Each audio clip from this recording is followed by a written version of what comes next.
What's happening, everybody? PureSalvation here, and I've got a Domination on Black Ops on Crisis today for you guys.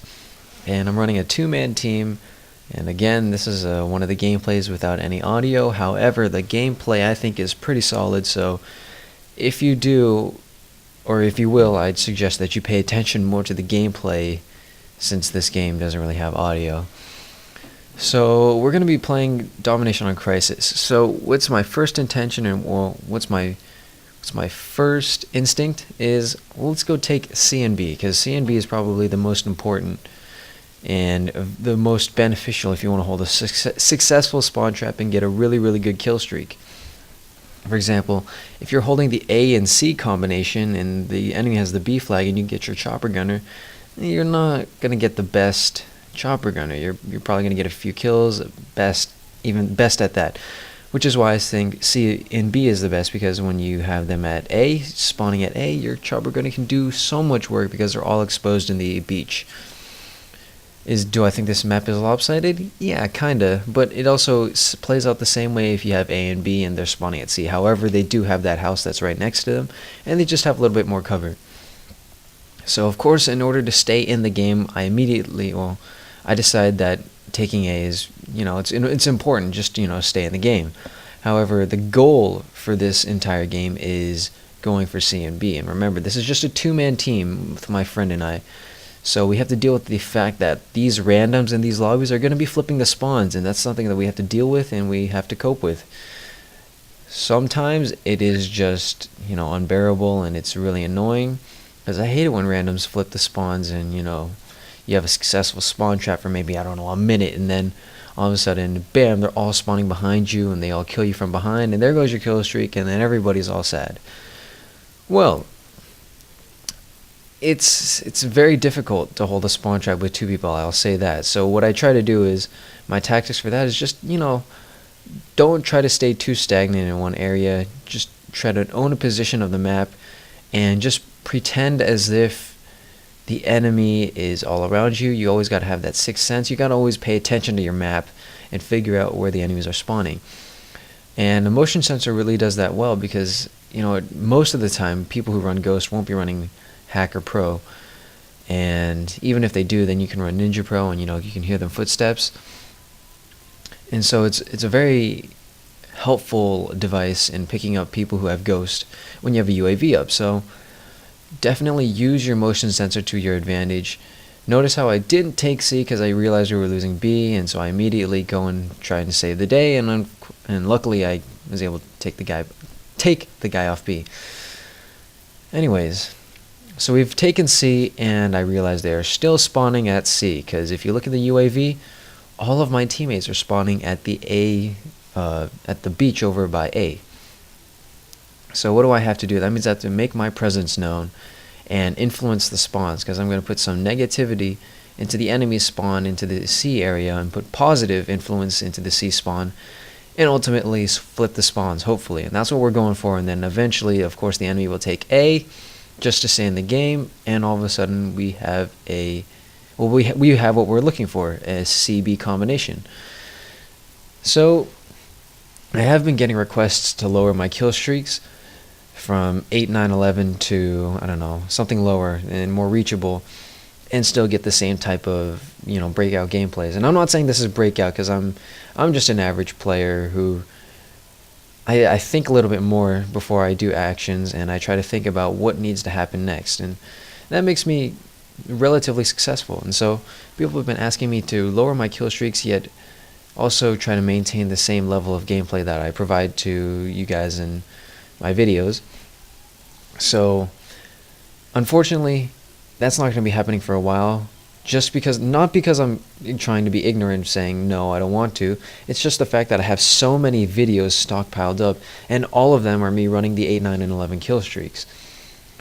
And that's part of the reason why I get such really good gameplays, and my standards, because I have pretty low standards.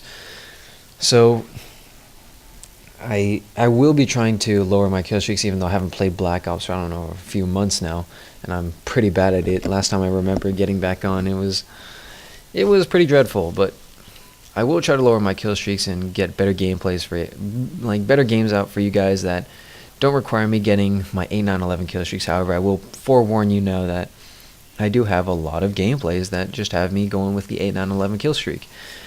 So I will try to change that in the near future so you guys don't have to suffer and just think about, I'm never going to get those kill streaks, because, it is doable. Remember, this game, kill streaks don't build up. And, I remember thinking to myself, it was just so hard to get a Harrier in Modern Warfare 2. Even in that game, kill streaks did build up. But you know what? It's not that bad. So you just got to play your cards right.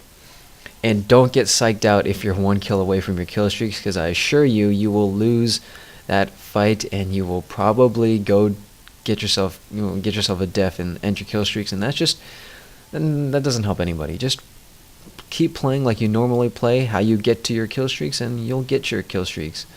So that's that. Anyways, so you saw that we lost C, and immediately I'm thinking to myself, you know what, we don't have enough influence in the C spawn, so what I'm going to do is I'm going to back off, hang around the C spawn a little bit, and hopefully influence the spawns a little bit, and have my team spawn near me. And fortunately, what that will do is, of course, that'll give us much more influence over the C spawn and push the enemy all the way over to the beach, because we already have plenty of guys surrounding B anyway.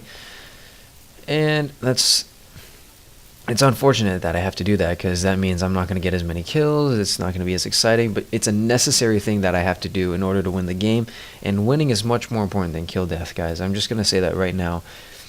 Kill death comes second to winning. There's no point in saying that, oh yeah, I got a 50 and 2, but you lost.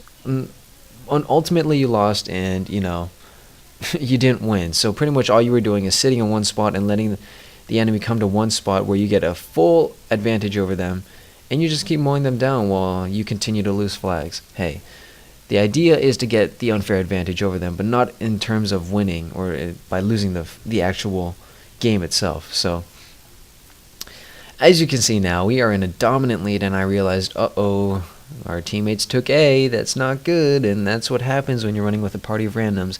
And now all of a sudden the entire tides have switched. They have the CB combination, and we're stuck at the A dom. What am I thinking? Well, let's quickly grab B. Hopefully that'll switch things up a little bit. And I still have a blackbird. I think I forget to call it in. I hope I call it in. I've done that a lot. I get a lot of blackbirds, and then I forget to call it in, and it's just a waste. Oh, okay, all right, I called it. Good. And that's another thing, is I like to maximize my kill streaks by not just calling them consecutively, because you kind of want to play it out strategically. Maybe make sure you call your blackbird after you die, so all of a sudden you have a good idea of where the enemies are, and it just helps you to get your next kill streak. And that's why the blackbird is an amazing kill streak. And I realize this game is coming down to an end very soon, and I really don't care if they take B. If they take B, oh well, as long as we hold one flag, right? Because that means we still win in the end, and it gives us a little bit more time to boost up our score a little bit, get a little more kills, and that's a good thing. So what you see me do is I'm holding the hallway towards B. Apparently, I guess I'm not gonna let them take B. I don't know. This has been a while since I've had this gameplay. So what I'm doing right now is I'm trying to prevent, I guess, a middle flank rush in order to get to C. And that, you guys might not be familiar with that, but that's actually a pretty smart strategic move to actually take most of your team down the middle, because more often than not, because you'll be able to trump most of the guys there, because they'll probably be watching on the sides. But however, it is a high traffic area, so you need to realize that. But however, being able to clear out that high traffic area gives you a really nice way to pass through the map as well. So that's just something to keep in mind. And that's the end of this game. My final score is, I'm pretty sure it's 43-5. I can't really tell from the Sony Vegas preview screen. But yeah, I hope you guys enjoyed this video. Definitely go ahead and give me a thumbs up if you enjoyed this, because making these videos is a hobby of mine. However, just time is just not on my side, and I assure you guys there's a silver lining, and that's this summer. I've said that before, but I guarantee you there'll be more videos then. So please go ahead and give me a like. I would love it, and I'll see you guys in the next video. Alright guys, take care.